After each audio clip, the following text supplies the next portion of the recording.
Bismillahirrahmanirrahim. Assalamualaikum warahmatullahi wabarakatuh. Waalaikumsalam warahmatullahi wabarakatuh. Sebelumnya mohon maaf Ibu mengganggu waktunya. Saya Rizka Fitria dari mahasiswa IAIN Pekalongan.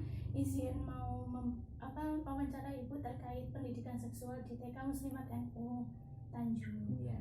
Nah, waktunya Ibu untuk Iya, insyaallah. wawancara ini. Nah, izin kenalan Bu Ibu, namanya sinten? Namanya Ibu Putsia.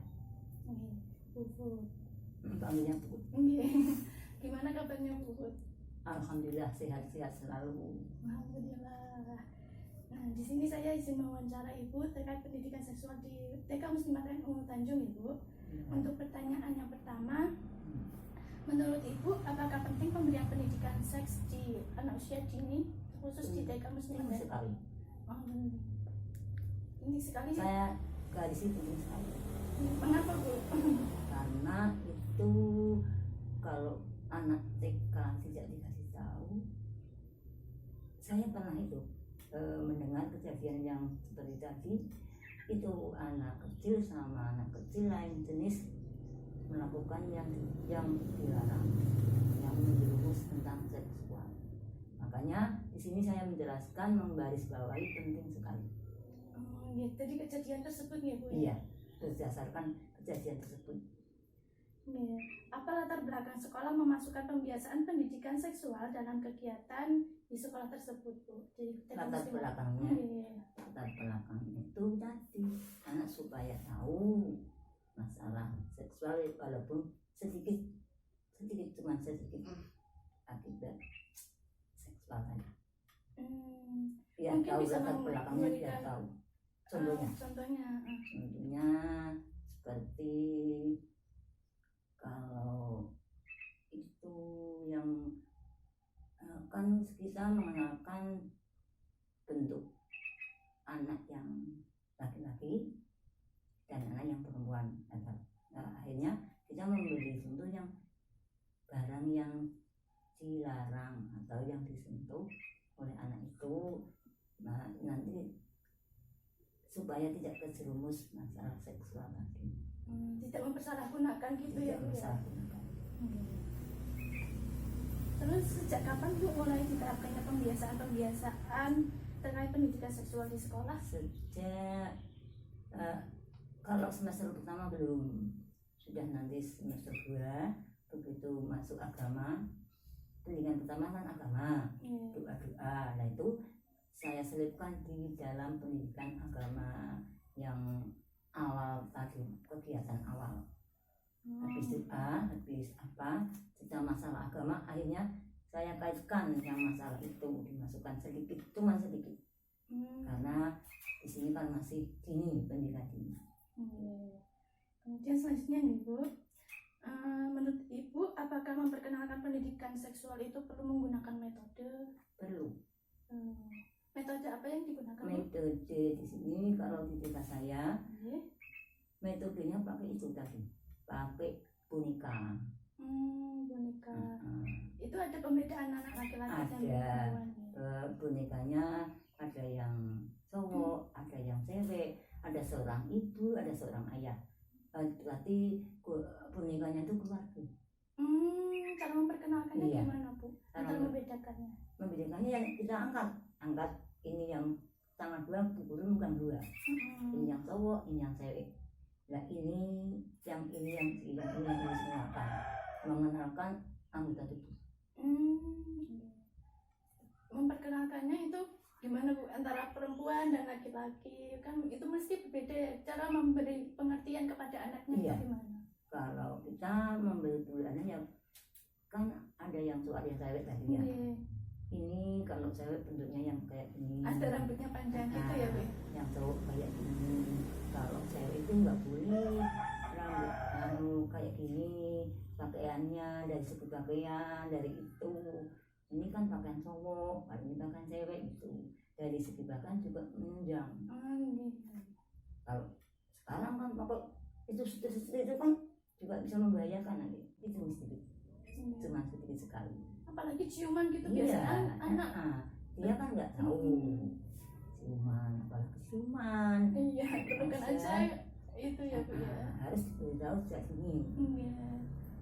Nah, itu berarti yang dilarang, terutama oleh agama. Iya.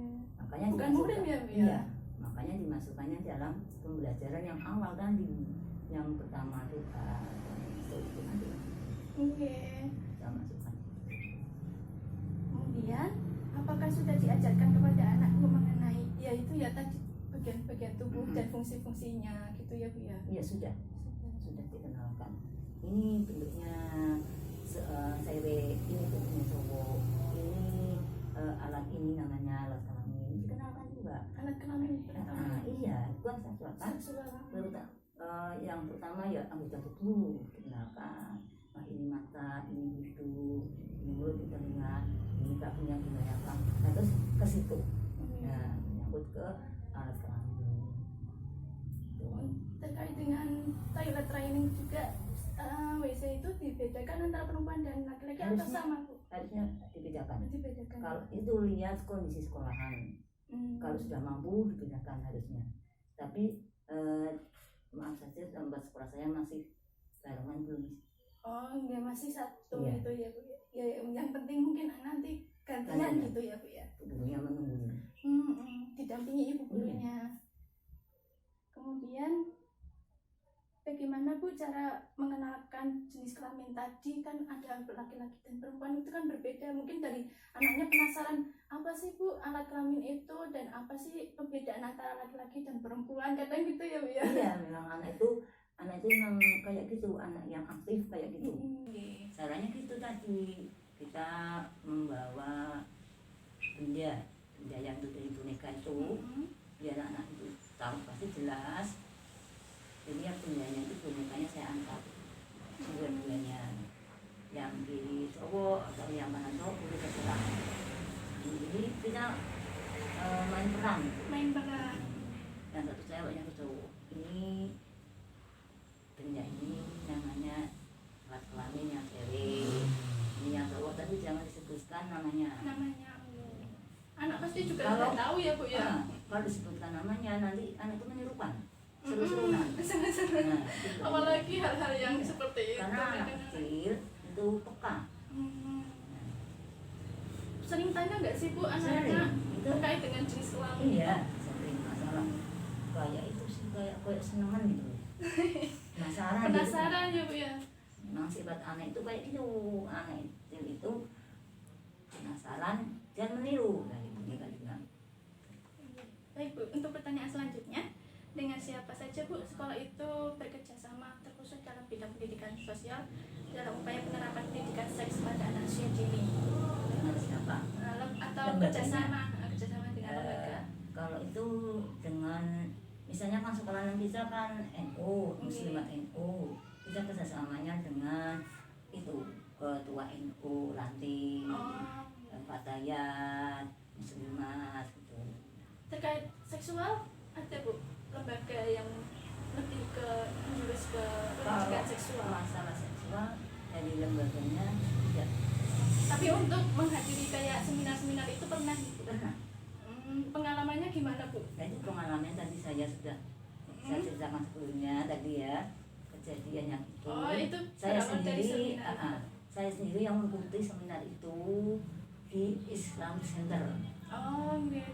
Edukasi terkait pendidikan seksual. Iya, itu masalah dari itu memang materinya itu temanya juga itu masalah itu biologi. Nah, itu masalah itu kejadian itu. Nah, dari situ kita mengambil kesimpulan ini penting sekali masalah ini.